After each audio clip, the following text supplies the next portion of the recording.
Weeks passed since the battle over Nova Prime. Humans had repaired their fleets and strengthened their defenses, but they remained vigilant.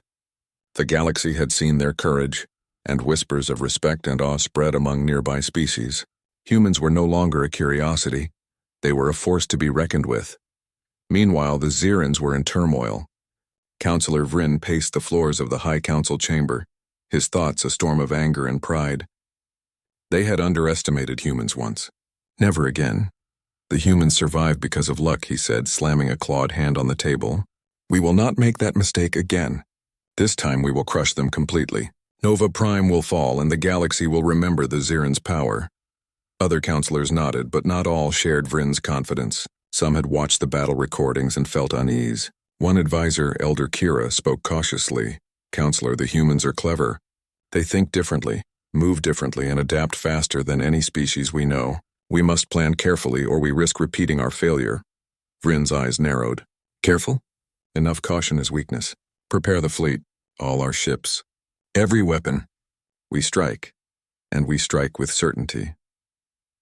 On Nova Prime, Captain Arya Solon stood on the observation deck, watching the calm green world below. The humans had not forgotten the Ziran attack. Intelligence reports indicated that the Zirans were rebuilding, gathering a much larger fleet, and forming new alliances to ensure total victory. Arya turned to Lieutenant Caden Rell. They are coming back, she said simply. Caden frowned. How many ships? Too many for us to fight head-on, Arya replied. But we won't need to. They are proud, overconfident. They do not understand humans. They never have, and that is our advantage. The human strategy was simple. They would not wait for the Zirans to dictate the battle. They would strike first, using cunning, alliances, and the environment to their advantage. Humans reached out to nearby alien species, small, independent civilizations that had suffered under Ziran oppression. Many were eager to help, hoping to gain freedom and protect their homes. Humans offered leadership, coordination, and trust, and slowly a coalition formed. Ships of every shape and size arrived, ready to fight alongside humans against a common threat. Arya addressed the combined fleet in the main command chamber. The Zirans think strength is all that matters. They do not know what we know. Courage, unity, and strategy are stronger than arrogance. We fight not just for Nova Prime, but for every species who has suffered under tyranny. We fight as one. The crew cheered, a sound that carried hope across the fleet. In deep space, the Ziran fleet emerged from a hidden star system. Hundreds of ships, massive cruisers, and advanced strike fighters glinted in the light of distant suns. Councillor Vryn surveyed them proudly. Prepare for battle formations, he commanded. We will show these humans the true might of the Zirans, no mercy, no mistake. His flagship led the fleet toward Nova Prime, confident that humans would be crushed quickly. But humans were ready. They had prepared traps, ambush points, and strategies that relied on Ziran arrogance. Arya and her allied commanders studied the enemy movements carefully. Their overconfidence is their weakness, Arya said to Caden. They will assume our patterns are simple. We will give them complexity they cannot predict. The humans used small, agile ships to draw the Zirans into asteroid fields, narrow canyons, and debris clouds. Ziran cruisers followed, firing heavily, but their weapons could not track every movement.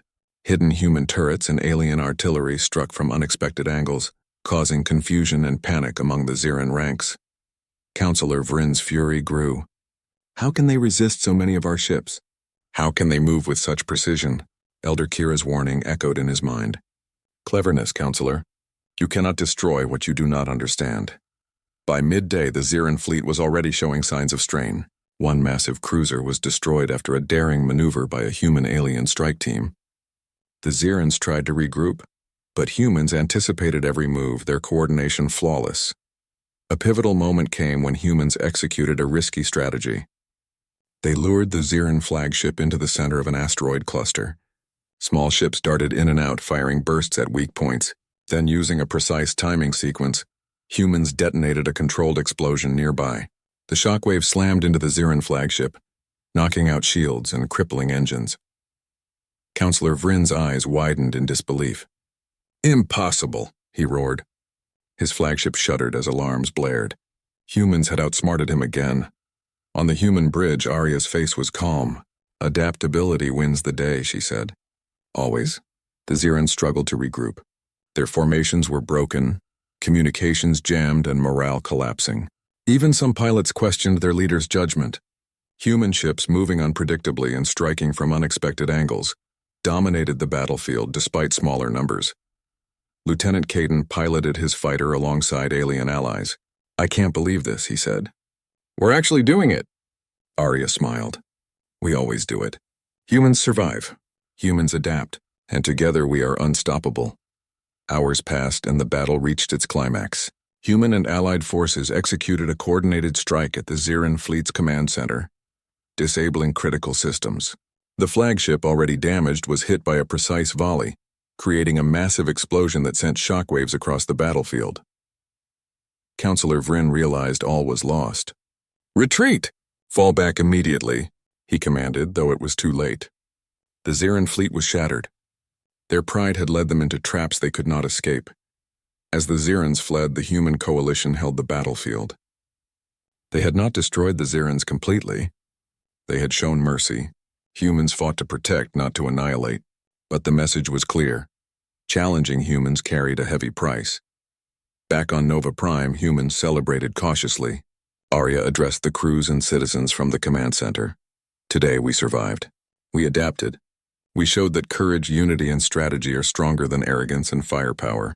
Let this victory remind us. No one underestimates humans without consequences. But remember, strength alone is never enough. Wisdom guides power, and we have both." Applause echoed throughout the colony. Humans had not only defended their home, they had earned respect across the galaxy.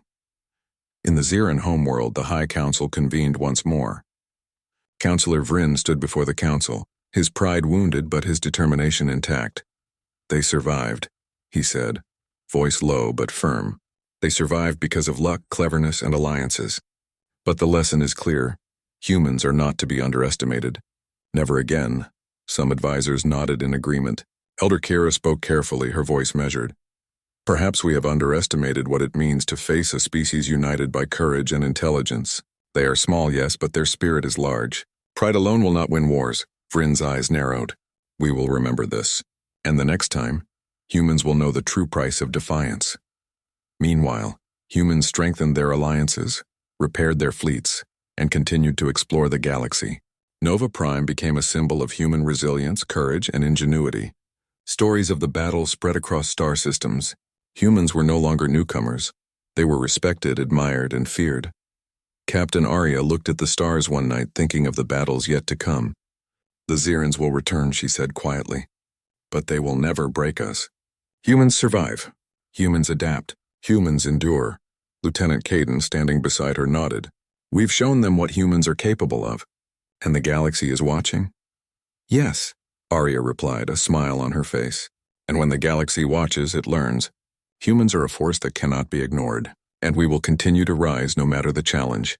The humans had faced an empire, survived its pride, and emerged stronger than ever. The Zirans had learned a harsh lesson. No species could match humans in courage, ingenuity, and the unyielding will to protect what they loved.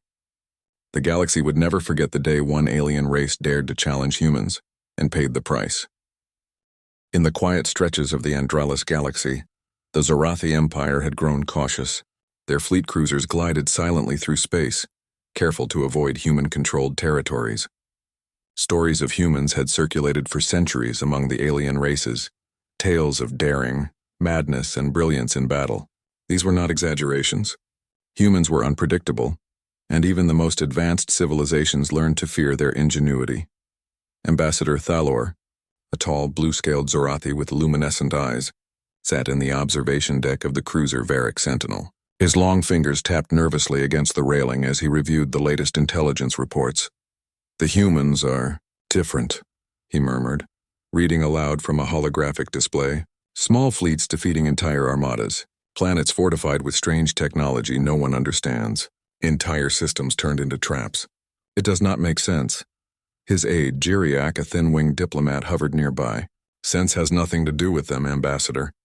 They do not fight like anyone else. That is why we respect the law of avoidance. It is the safest policy."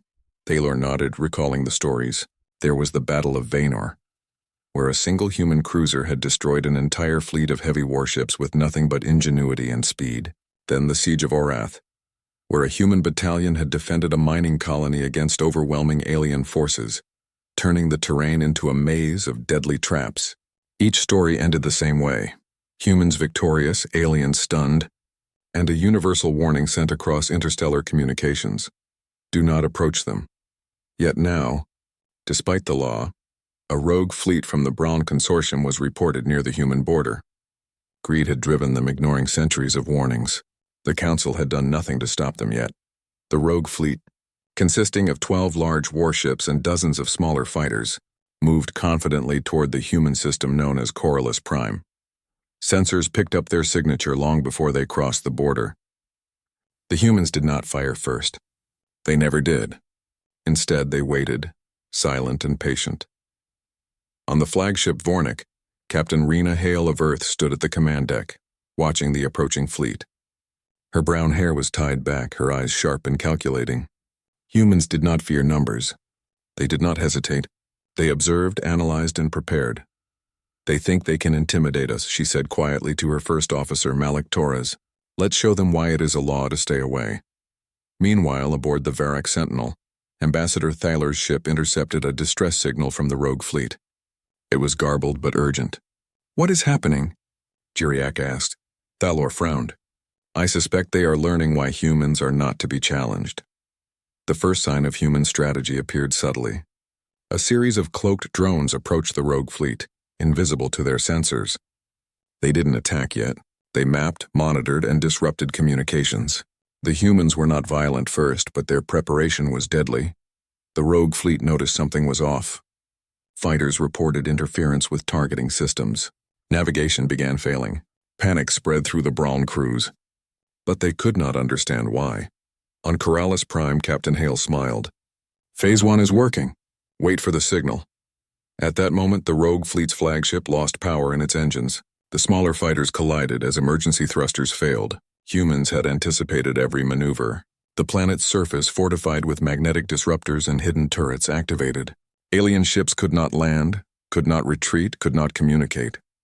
They were trapped by human design, their arrogance meeting human cunning. Thalor watched helplessly as data streamed into his console. This is unimaginable, he whispered. They are not just fighting. They are rewriting the rules of war. Hours passed and the rogue fleet's command structure collapsed. Communications went dark. Alien leaders scrambled, but the humans were already everywhere. Boarding parties were unnecessary. Humans had used drones, mines, and tactical interference to neutralize the fleet, without ever firing a shot at their opponents directly. From the observation deck of Varak Sentinel, Thalor's scales shimmered with unease. It is said humans are crazy masters of war, he muttered. I thought it was exaggeration. Now, I am not so sure. Even the rogue fleet's survivors reported strange encounters. Some described seeing human fighters in impossible positions, seemingly in multiple places at once, using terrain, speed, and cunning to appear everywhere. Others spoke of human communications, calm and confident, issuing orders that seemed reckless but were always correct. Back on Corylus Prime, Captain Hale and her team observed the aftermath. None of their forces had been damaged. The rogue fleet was incapacitated but alive. Humans were not careless. They left survivors, but survivors who would spread the warning. This is why no one approaches us, Hale said, turning to her team. We fight smart. We fight hard. But we fight when necessary, not out of hatred. This is the lesson we give them. Her lieutenant, a young woman named Erin Voss, looked puzzled. Do you think the galaxy understands? Hale shook her head. They will, soon enough, and they will obey the law. Humans are not merciless, but they are not weak either.